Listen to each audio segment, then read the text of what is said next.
নমস্কার, astrology with Jayate সবাইকে স্বাগত জানাই। আজকে আমরা যে বিষয়টি নিয়ে আলোচনা করব সেটা বিবাহের পূর্বে জানাটা ভীষণ জরুরি। বিশেষ করে নরগণ, দেবগণ এবং রাক্ষসগণ, এদের কি ব্যাপার আছে এই বিষয়গুলো আজকে জানবো। এবং মূল বিষয়ে যাওয়ার আগে সকল দর্শক বন্ধুদেরকে জানিয়ে রাখি, জন্মকুণ্ডলী সংক্রান্ত বিষয়, হরোস্কোপ ম্যাচিং, ডিস্টেন্স সিলিং বা যে কোনো রকম গ্রহরত্ন নিয়ে যারা আমার সাথে আলোচনা করতে চান তারা উপরে দেওয়া নাম্বারটিতে যোগাযোগ করতে পারেন। নাম্বারটি একবার বলে দিচ্ছি 9831702504, আরেকবার বলে দিচ্ছি 9831702504।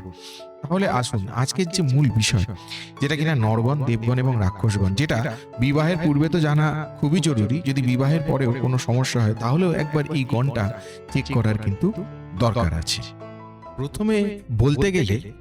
প্রথমেই বলতে হয় এই গণের ক্ষেত্রে যে আমরা যখন বিবাহের পূর্বে এই গণ ম্যাচিং করি, তো যদি একই গণের হয়, ধরুন পাত্র দেবগণ এবং পাত্রীয় দেবগণ, তাহলে খুব একটা কোনো অসুবিধার কিছু থাকে না। বা ধরুন পাত্র নরগণ, পাত্রীয় নরগণ, তাহলেও খুব একটা অসুবিধার কিছু থাকে না। বা ধরুন পাত্র রাক্ষসগণ, পাত্রীয় রাক্ষসগণ, তাহলেও কিন্তু অসুবিধার খুব একটা কিছু থাকে না। অর্থাৎ যখন প্রত্যেকটা গণ সেম হচ্ছে ফ্রম বোথ সাইড, মানে দুদিকেই পাত্রীর ক্ষেত্র এবং পাত্রর ক্ষেত্র দুদিকেই যখন গণটা সেম হচ্ছে, তখন কিন্তু আর কোনো অসুবিধে থাকছে না। ঠিক আছে, এবার নির্ভর করে তার রাশি কি ধরনের রাশি, মানে রাশির ম্যাচিং কতটা কি আছে, বা টোটাল জটক বিচারে পয়েন্টে কতটা আসছে, নম্বর আসছে, কি আসছে, তার উপর অনেক কিছু নির্ভর করে। যেমন আমরা জানি জটক বিচারে 36টা পয়েন্ট হয়, 18 পয়েন্টের উপরে গেলেই জেনারেলি সবাই বলে যে হ্যাঁ এই বিবাহতে এগোনো যেতে পারে।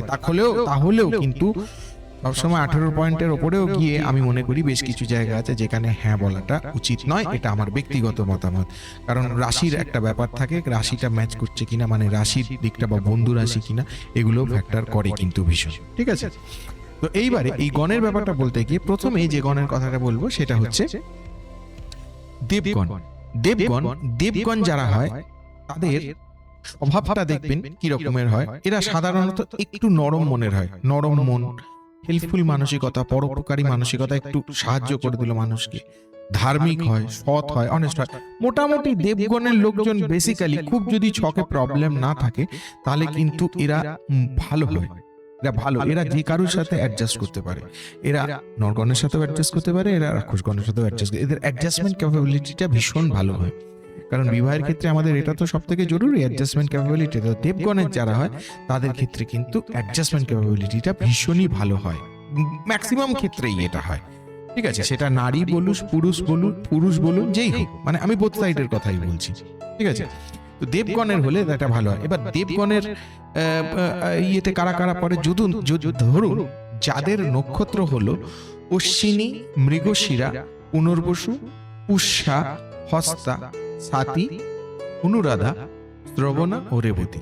আরেকবার বলে দিচ্ছি, অশ্বিনী, মৃগশিরা, পুনর্বসু, পুষ্যা, হস্তা, সাতি, অনুরাধা, শ্রবণা এবং রেবতী। এই যে নক্ষত্রগুলোর নাম বললাম, মোটামুটি এই নক্ষত্রগুলো হচ্ছে দেবগণের নক্ষত্র। ঠিক আছে, এবং যাদের এই নক্ষত্র থাকে তারা দেবগণ হয়। এবং দেবগণ হলে কি হয়, তাদের ব্যবহারটা না অন্যদের প্রতি অনেক হেল্পফুল মানসিকতা, সহজ সরল মানসিকতার হয়। ঠিক আছে, কমপ্লেক্স মানসিকতার হয় আমি বলছি না, বাট হয়। এইবারে আসছি দ্বিতীয় যে গণটি, সেটা হচ্ছে কি, সেটা হচ্ছে নরগণ। নরগণ বা মনুষ্যগণ বলা হয়, নরগণ বা মনুষ্যগণ। এই নরগণের লোকেদের দেখবেন এরা বাস্তববাদী হয়, ইমোশনাল হয় প্রচন্ড। ঠিক আছে, একটু আবেগ প্রবণ হয়, আবেগ তাড়িত হয়। ঠিক আছে, অনেক সময় এবং এই নরগণের লোকেরা পরিশ্রমীও হয়, খাটতেও পারে, সবকিছু করতে পারে। কিন্তু নরগণের লোকেদের অনেক ক্ষেত্রেই এটা দেখা যায় যে নরগণের লোকেরা মানে ধরুন কারোর আন্ডারে থাকতে পছন্দ করে। মানে আন্ডারে থাকতে বলতে মানে তাকে ইনস্ট্রাকশন দিল এবং সেই ইনস্ট্রাকশনটা ফলো করলো, এই ধরনের ক্যাটাগরি নরগণ একটু হলে বেটার হয়। বুঝতে পেরেছেন, মানে নরগণের যারা লোক তারা যদি এই সিস্টেমটাকে ফলো করে তাহলে তাদের অনেক ক্ষেত্রে আগামী দিনে উন্নতিটা অনেক ভালো হয়। বুঝতে পেরেছেন, সব ক্ষেত্রেই বলছি, সামাজিক ক্ষেত্রে, কর্মক্ষেত্রে, সমস্ত দিক থেকেই কিন্তু এটা অনেক বেটার হয় নরগণের যারা আছে। এবং নরগণের আন্ডারে কোন কোন নক্ষত্রগুলো পড়ে আপনাদেরকে একটু জানিয়ে দিই। সেটা হচ্ছে ভরণী, রোহিণী, আদ্রা, পূর্ব ফাল্গুনী, উত্তর ফাল্গুনী, পূর্বাষাঢ়া, উত্তরাষাঢ়া, পূর্ব ভাদ্রপদ, উত্তর ভাদ্রপদ। আরেকবার বলে দিচ্ছি, ভরণী, রোহিণী, আদ্রা, পূর্ব ফাল্গুনী, উত্তর ভাদ্রপদ, পূর্ব ভাদ্রপদ,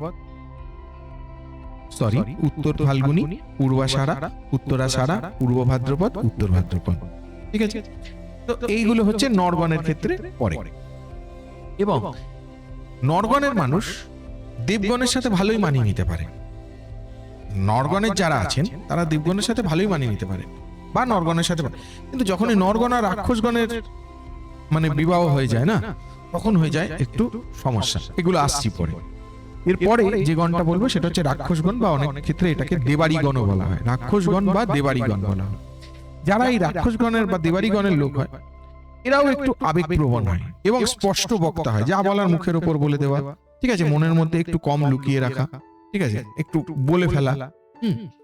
এই জায়গাটাকে বলবো। কিন্তু দেবগণের লোকজন অনেক সময় কিন্তু অনেক কিছু চেপে রাখতে পারে, কিন্তু রাক্ষসগণের লোকজন একটু বলে বেশি, বকে বেশি। শুধু বকে বেশি না, রাক্ষসগণের লোকজনের মধ্যে আরেকটা প্রবলেম হলো, এরা একটু ডমিনেটিং হয়। ডমিনেটিং অর্থাৎ আমি যেটা বলবো সেইটাই শুনতে হবে। আমি কিন্তু নারী পুরুষ নির্বিশেষে বলছি, মানে কারণ নারীকেও টার্গেট করে বা পুরুষকে টার্গেট তা বলছি না, নারী পুরুষ নির্বিশেষে বলছি, আমি জাস্ট রাক্ষসগণের কথা বলছি। ঠিক আছে, তো এক্ষেত্রেও এদের কিন্তু এই ব্যাপারটা থাকে। আর তাছাড়াও এরা একটু স্বাধীন চেতা টাইপের হয়, একটু ইন্ডিপেন্ডেন্ট টাইপের হয়। মানে আমি যাই করি তাই করি, আমি কিন্তু তার কৈফিয়ত কাউকে দেবো না। ঠিক আছে, আমার যেটা মনে হবে সঠিক মানে সেটাই সঠিক। ঠিক আছে, আমি তার কৈফিয়ত কাউকে দেবো না, যা করেছি বেশ করেছি, এরকম একটা ব্যাপার থাকে।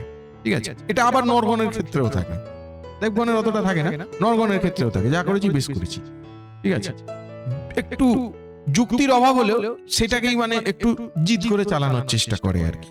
বুঝাতে পারলাম? এবার রাক্ষসগণের কোন কোন নক্ষত্র আছে? কৃত্তিকা, অশ্লেষা, মঘা, চিত্রা, বিশাখা, জ্যেষ্ঠা, মূলা, ধনিষ্ঠা, শতভিষা। আরেকবার বলে দিচ্ছি, কৃত্তিকা, অশ্লেষা, মঘা, চিত্রা, বিশাখা, জ্যেষ্ঠা, মূলা, ধনিষ্ঠা ও শতভিষা। এবারে যেটা মূল বিষয়, যে তাহলে আমরা কোন গণের ক্ষেত্রে বিবাহের দিকে অ্যাপ্রোচ করতে পারি বা এগিয়ে যেতে পারি।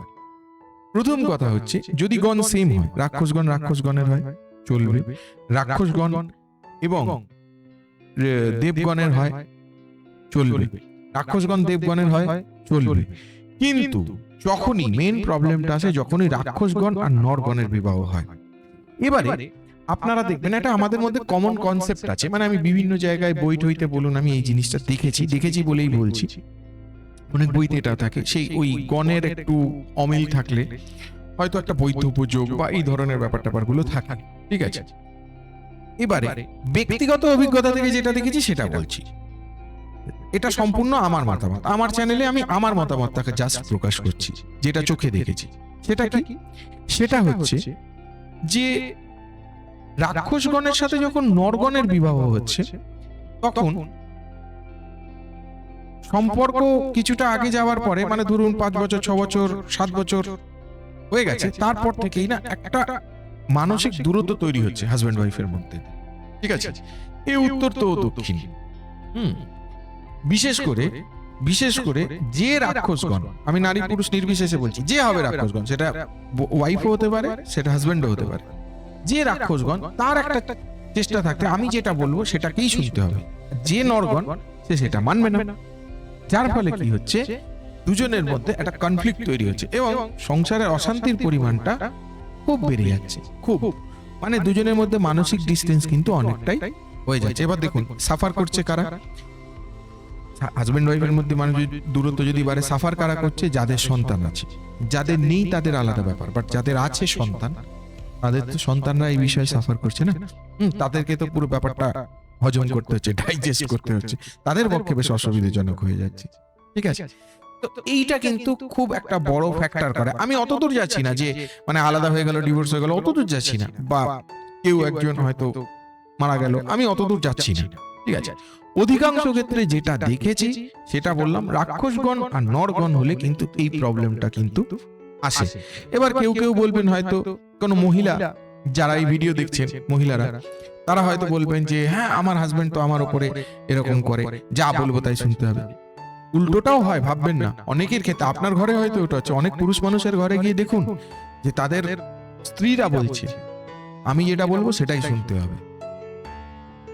তো বোথ সাইডেই এটা হয়, দুদিকেই এই জিনিসটা হচ্ছে। বিশেষ করে এই ঘটনাটা ঘটে যখন নরগণ আর রাক্ষসগণের। এবার বলি, যখন দেবগণের ক্ষেত্রে কিন্তু জিনিসটা অনেক স্মুথলি যায়। স্মুথলি যদি ঝামেলা হয় দেবগণ বা রাক্ষসগণে বা দেবগণ বা নরগণে, সেই ঝামেলার ইন্টেন্সিটিটা বা তার যে গুরুত্বটা, যে তাৎপর্যটা অত বড় লেভেলে যায় না। তার যে মানে সাংঘাতিক ব্যাপারটা, সেটা অত বড় লেভেলে ইউজুয়ালি যায় না দেবগণের ক্ষেত্রে। দেব রাক্ষস হতে পারে, দেব নর হতে পারে, অতটা যায় না।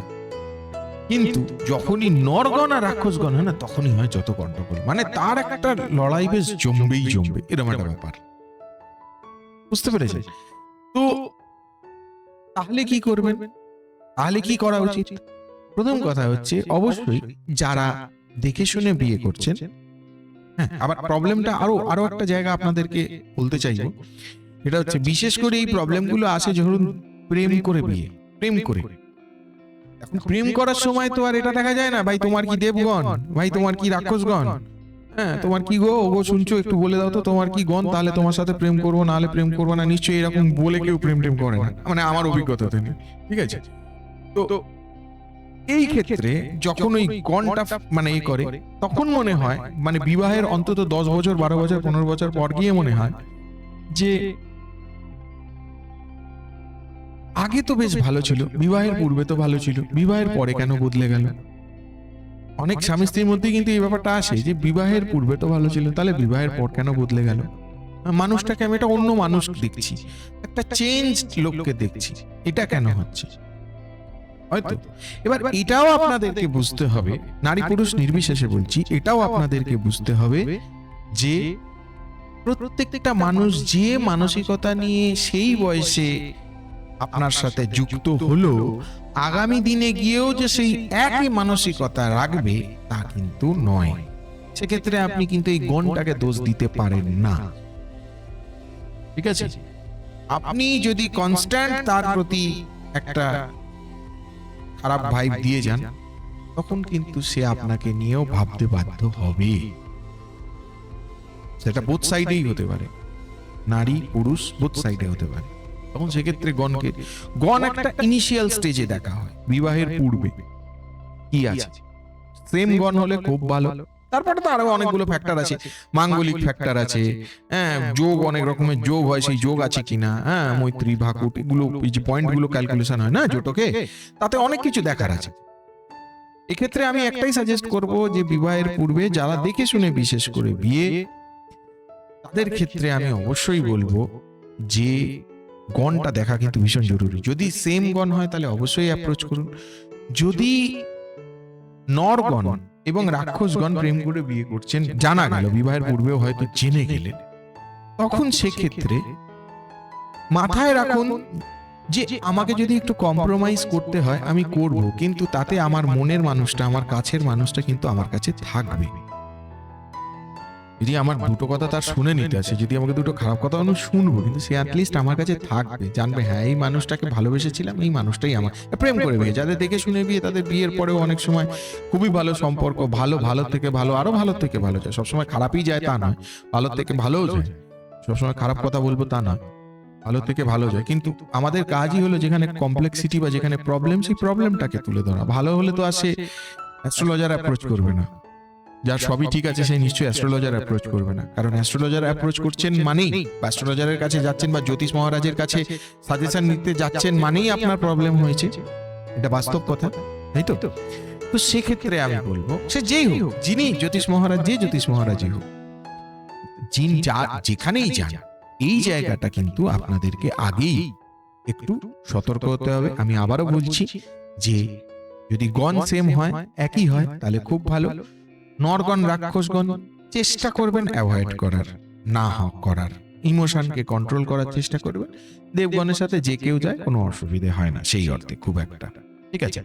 আর ওই যে বৈধব্য যোগ বা এইসব আগে যে যে জিনিসগুলো আমি বইতে দেখেছি, এগুলো দেখুন, অবশ্যই বইতে লিখেছে মানে নিশ্চয়ই তার একটা ভ্যালিডিটি আছে বলেই এত এত বিভিন্ন বইতে এগুলো লেখা, আমি তো কারোর ভ্যালিডিটিকে এ করছি না, কিন্তু চোখে যেটা দেখেছি, ব্যক্তিগত অভিজ্ঞতাটা দেখেছি সেই ব্যক্তিগত অভিজ্ঞতাটুকু জাস্ট আপনাদের সঙ্গে একটু শেয়ার করলাম।